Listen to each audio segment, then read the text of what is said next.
Assalamualaikum warahmatullahi wabarakatuh. Perkenalkan, nama saya adalah Medical Shock. Baik lagi, kita akan melakukan fisiologi tentang neurotransmitter ya, yang terutama pada otak ya. Jadi neurotransmitter ini umumnya itu memodulasi aktivasi pada otak ya. Jadi dia untuk memodulasi aktivasi pada otak. Nah, mengaktifasi pakai apa? Biasanya kalau misalkan di otak itu pakainya neurotransmitter kan. Jadi neurotransmitter utama itu ada norepinefrin, serotonin, dan dopamin dan asetilkolin. Ada sih seperti neurotransmitter lainnya seperti asetilkolin, seperti GABA ya, dan hormon endorfin ya atau oksitosin. Cuman pada neurotransmitter ini saya akan membahas neurotransmitter utama yang terkait dengan fisiologinya dan terkait dengan kondisi-kondisi penyakit seperti penyakit kejiwaan atau penyakit saraf lainnya.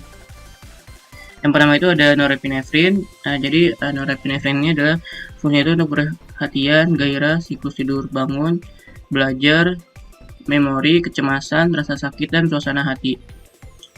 Asalnya itu dari bagian locus coeruleus ya, di batang otak atau di pons ya, letak spesifiknya. Terus itu berakhirnya itu dari ke korteks cerebri. Jadi akson-aksonnya ini akan mencetuskan atau menembak ke korteks cerebral nih, ke korteks cerebral, kemudian ke talamus juga sama, kemudian ke hipotalamus, ke bulbus olfaktorius ya untuk panca indera, kemudian ke cerebellum, terus otak tengah, dan medula spinalis ke bawah lagi.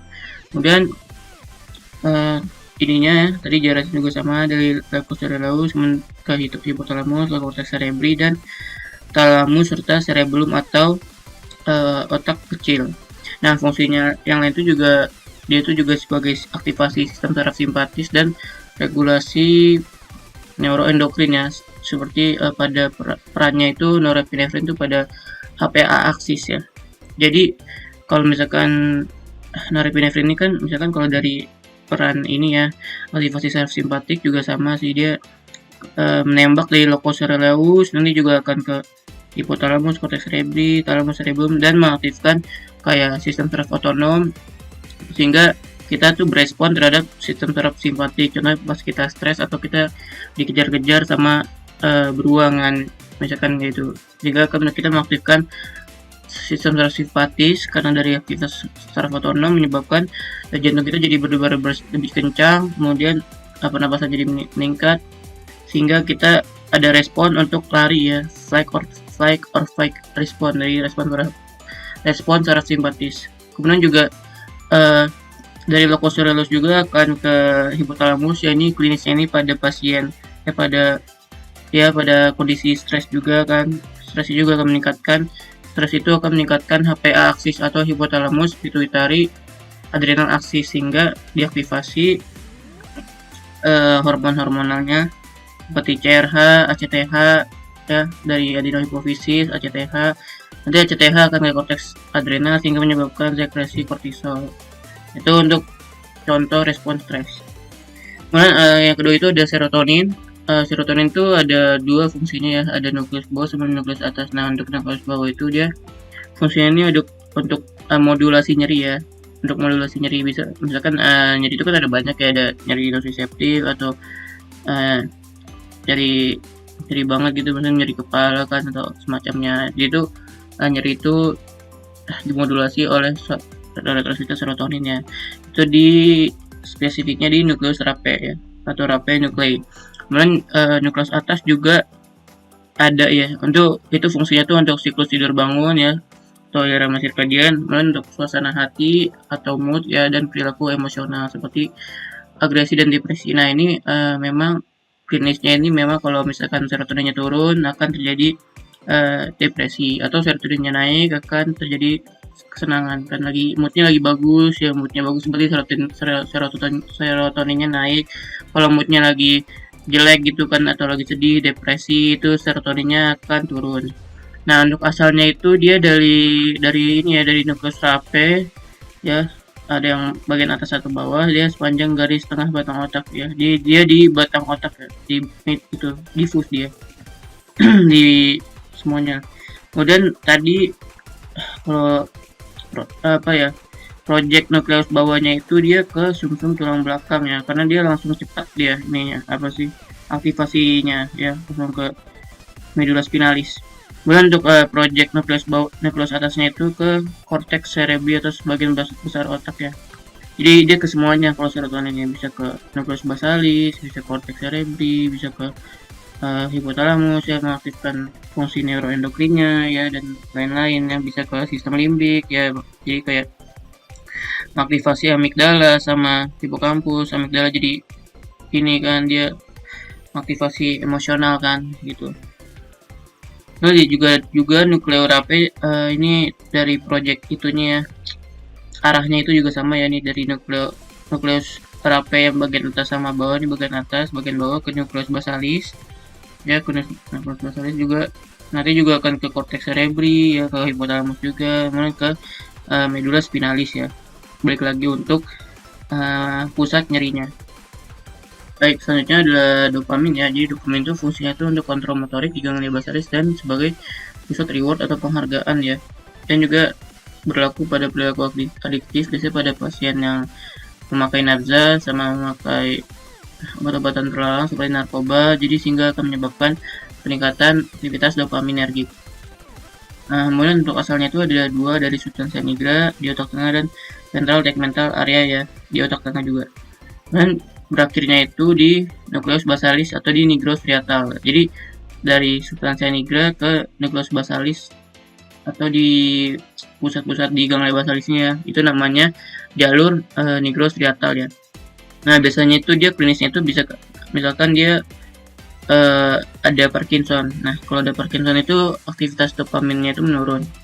Ya, karena aktivitas dopaminnya menurun sehingga terjadi ya tremor, itu ya tremor, rigiditas, akinesia atau bradykinesia, dan postural instability. Jadi dia pasiennya itu gerakannya kayak tidak seimbang.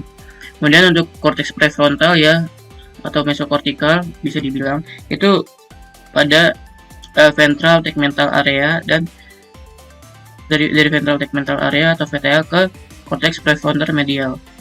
Nah, itu biasanya itu pada pasien skizofrenia ini biasanya itu dia itunya meningkat sih ya, itunya mesokortikalnya. Juga pada mesolimbik ya, kalau pada pasien skizofrenia. Jadi kalau dari mesolimbik itu tuh jalurnya itu dari ventral tegmental area ke nukleus accumbens sekitar sini. Itu kan menyebabkan gejala-gejala positif dari skizofrenia. Kemudian tadi juga sama, dari ventral tegmental area ke cortex prefrontal, kemudian dari substansia nigra ya ke nukleus basalis itu namanya nigrostriatal. Kalau VTA ke cortex prefrontal itu namanya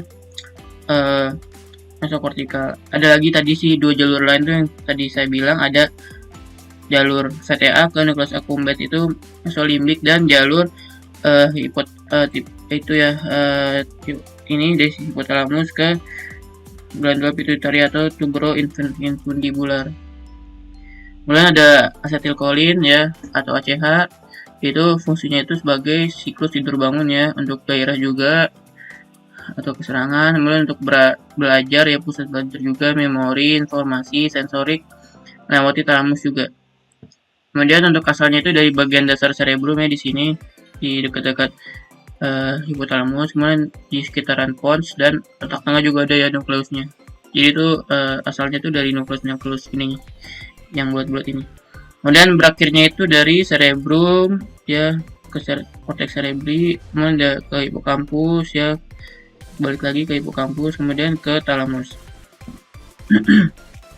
Nah, untuk nukleusnya tuh ada ini ya, ada dari nukleus pontin ya. Nukleus pontin itu dari di sini ya, di otak itu di pons ya, sama di bagian basal cerebrum. Bagian basal itu maksudnya di bagian bawahnya, bagian bawah cerebrum. Itu nanti dia aksonnya itu akan jalurnya itu akan ditembak ke cortex cerebri ya, ke cortex cerebri. Ini ya di cortex cerebri, kemudian ke ada yang dari cortex cerebri juga ya ke gyrus cinguli atau gyrus itu ya, cinguli anterior, atau di ke fornix juga, dia ke fornix juga. Fornix ini kan juga buat jalur ini ya, jalur sistem limbik ya, untuk aktivasi amigdala atau hipokampus ya, itu ada di sirkuit-sirkuit sistem limbik, nanti bisa baca sendiri. Kemudian juga dia juga ke muter juga ya ke talamus, dia bisa balik lagi ke talamus ya akhirannya.